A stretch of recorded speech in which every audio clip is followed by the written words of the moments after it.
একদিকে 4 দিন ধরে পানি নেই, অন্যদিকে তৃতীয় ও চতুর্থ শ্রেণীর কর্মচারী না থাকায় শৌচাগার ও হাসপাতাল চত্বরে নোংরা আবর্জনা আর দুর্গন্ধের ছড়াছড়ি। এতে চরম বিপাকে পড়েছেন কুষ্টিয়ার কুমারখালী উপজেলা স্বাস্থ্য কমপ্লেক্সের রোগী, স্বজন, চিকিৎসক সহ হাসপাতালে আগত সবাই।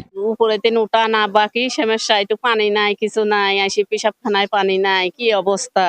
4-5 দিন পানি নাই, কলেজে নিয়ে আসতেছে, তাই ওই বোতলে করে নিয়ে যাচ্ছে। এইভাবে একটু পানি আনাতে পারতেছি, আমার লোকজন নাই। পানির অনেক সমস্যা, গোসল নাই, মাথা ধোয়া নাই, পানির হাত মুখ ধুতে পারতেছে না, পেশাব পায়খানার কষ্ট হচ্ছে, নানান সমস্যা হচ্ছে, রোগীরা যেতে পারে।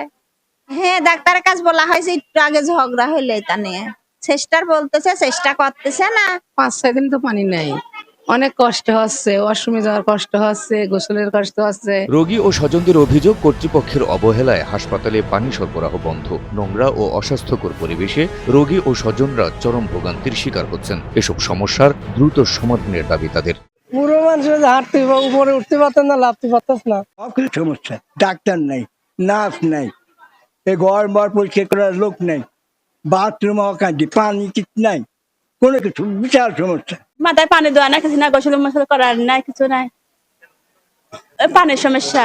টয়লেটে পানি নাই, মোটরে পানি নাই, ট্যাঙ্কে পানি নাই, কোনো জায়গায় পানি নাই, ধরেন এই সমস্যা। আমরা 6 দিন আইসি মেডিকেলে, আইসি এই পর্যন্ত এই মেডিকেলে পেশাব পায়খানায় কোনো এক ফোঁটা পানি নাই। খাবারে পানি আনতেছে বাইরে থেকে, সেই পানি আইনে মানে বাইরে পানি খরচ করতেছি, আশপাশে কলেও অনেকে পানি নাই। যান্ত্রিক ত্রুটির কারণে পানির কিছুটা সংকট হলেও তা সমাধানের চেষ্টা চলছে। আর তৃতীয় ও চতুর্থ শ্রেণীর জনবল না থাকায় অপরিচ্ছন্ন পরিবেশ তৈরি হয়েছে বলে জানালেন এই কর্মকর্তা।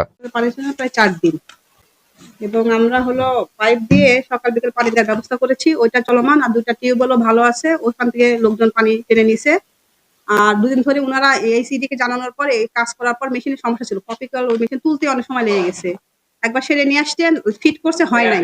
পরে ওনারা আবার কালকে নিয়ে গেছে মেশিন লাগাই, আবার নিয়ে গেছে, আজকে আবার লাগায়ে এটা এখন মেশিন ঠিক করে এখন পানি উঠতেছে না। এই 4 দিন ধরে পানি নেই, এখন একটু বাজে তো থাকবেই। আমার একজনের ক্লিনার নেই, আমি অল্প পয়সার লোক দেখে নিয়ে এসে, আমি বাইরে থেকে লোক নিয়ে আসি, নিয়ে তাদেরকে দিয়ে কাজ করাই। আমার ক্লিনার একজনও নাই। কর্তৃপক্ষের কার্যকর পদক্ষেপে খুব দ্রুতই কুমারখালী উপজেলা স্বাস্থ্য কমপ্লেক্সটিতে স্বাস্থ্যকর ও মানসম্মত সেবা নিশ্চিত করা হবে, এমনটাই প্রত্যাশা স্থানীয়দের।